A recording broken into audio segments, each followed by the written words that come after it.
everyone, welcome back to my channel. If you are new, thank you for joining the family, and if you're a returning subscriber, thank you so much for coming back. So in today's video, I'm going to be showing you the free things that you can do in Toronto on a Wednesday, whether in the afternoon or in the night. Most activities here are done in the night, but I have one that closes at 5 p.m. that I want to go to before I visit other places. I am going to be doing, or we are going to be doing, is going to the Riverdale Farm. And for the Riverdale Farm is free every day from 9 a.m. to 5 p.m. But before I head there, I would like to show you the outfit I have for today. So this is today's outfit. Let's head to the farm. We just got to the Riverdale Farm. And we have our regular fish. The Riverdale Farm is located in Toronto, Ontario, Canada, and it provides visitors or the neighborhood a glimpse into rural farm life within an urban setting. We got to see different farm animals like horse, goat, sheep, chicken, and so many more. So I'm going to be listing some importance of the Riverdale Farm. The first one is that it provides educational facility where visitors, children or students can learn about farm animals, agricultural practice, and sustainable living. Also, it is used for recreation and relaxation because it has a peaceful environment where visitors can just sit to relax and enjoy nature and also escape the urban hustle. Hello. I came to visit you. Why aren't you coming out? Oh wow. A conversation with a cow. Our second stop was Spadina Museum. Continue watching to learn more about this museum.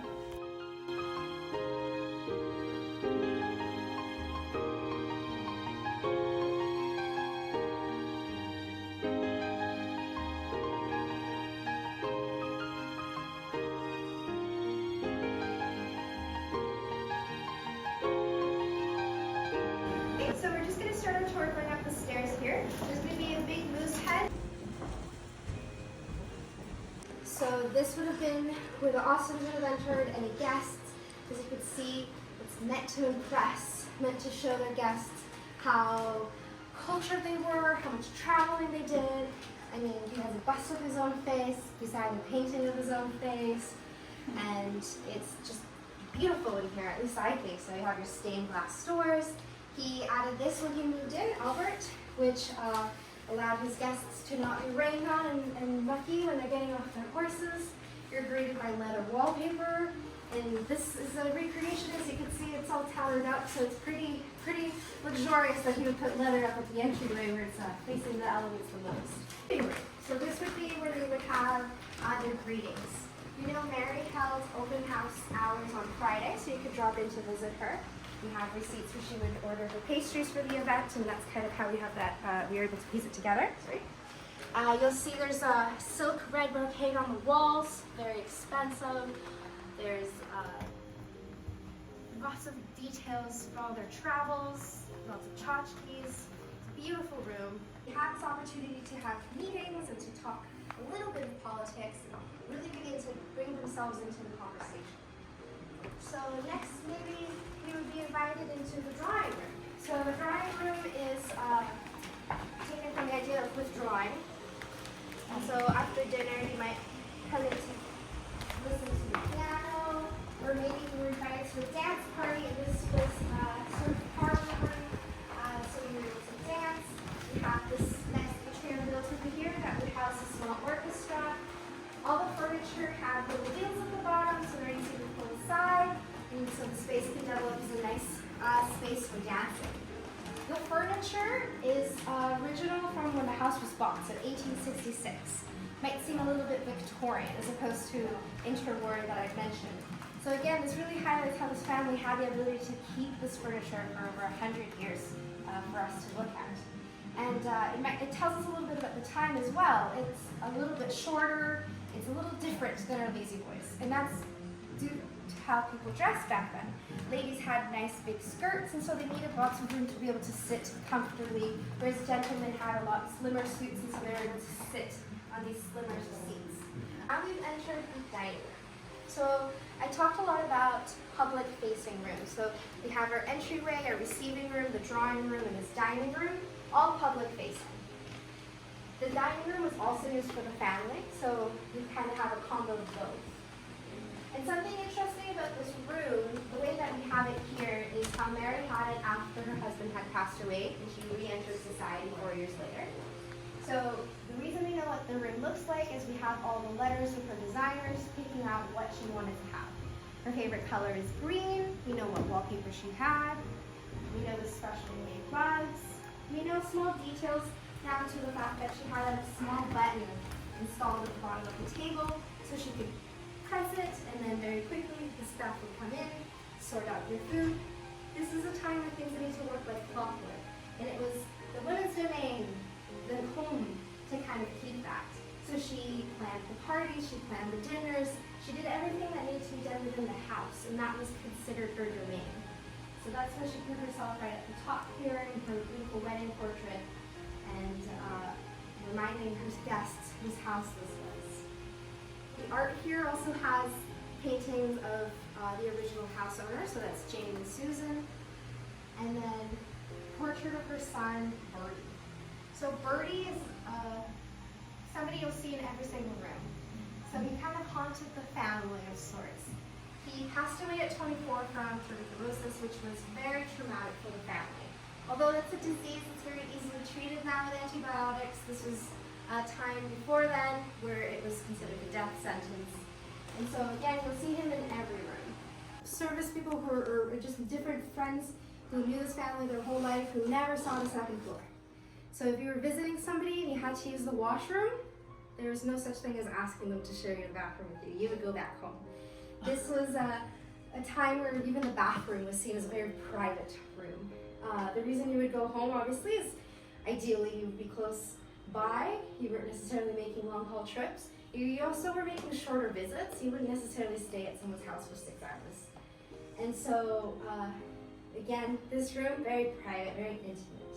This was Mary's gallery room. So Mary, like I mentioned, was a patron of the arts. She especially focused on pursuing arts for women. So her early feminist attempt to kind of showcase the equality of artists, she would buy both male and female artists and kind of hang them side by side and make her visitors guess which one was whose. And that was her showcasing that it was about the art, not about the artist. And that's because at the time, women were discouraged to pursue art. They were discouraged from signing their work. They were encouraged to see art as a hobby as opposed to as a profession. And so you really see her kind of pursuing her early feminist statements. The reason I don't necessarily title her as a suffragette or anything of the like is because a lot of these women were not necessarily fighting for equity, but for them to have the same social standing as their same social and class and male counterparts. Our next location is the Gardiner Museum, and this is also located in Toronto, Canada, and this museum is dedicated to ceramic and pottery. Also, the primary focus of this museum is for art, history, cultures of ceramic from around the world. In this video, you will see different display of ceramic that comes from around the world, including African, Japan, Mexico, Italy, so many places. So continue watching the video to explore this ceramic and the country in which they were produced. Also, the Gardiner Museum is free to everybody on Wednesday from 4 p.m. to the closing time, which is 9 p.m. and for students it is free all day once you have your valid student identification.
After all the tour, we decided to take a quick lunch before we go to our last location for the day. And our last location for the day is the Art Gallery of Ontario, which is also located in Toronto. And you can get a free admission to the Art Gallery of Ontario on Wednesday from 6 p.m. to 9 p.m. and this is for everyone. The Art Gallery of Ontario is known to collect diverse artworks including architectural designs, Canadian art, European art, and contemporary art. But most of the collection covers a wide range of artistic styles from the European Old Master to the contemporary art. And I can also guarantee that you would have an amazing and enriching experience while visiting the Art Gallery of Museum and also exploring the different art that is displayed by different artists.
Also from the Art Gallery of Ontario, we got to see this amazing view of the city of Toronto.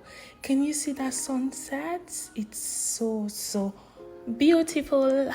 Would you be visiting this place? Don't forget it is free on Wednesdays, and thank you so much for watching this video. I hope you guys enjoyed it. Please don't forget to like, share, comment, and subscribe. And as always, I love you guys and see you in the next video.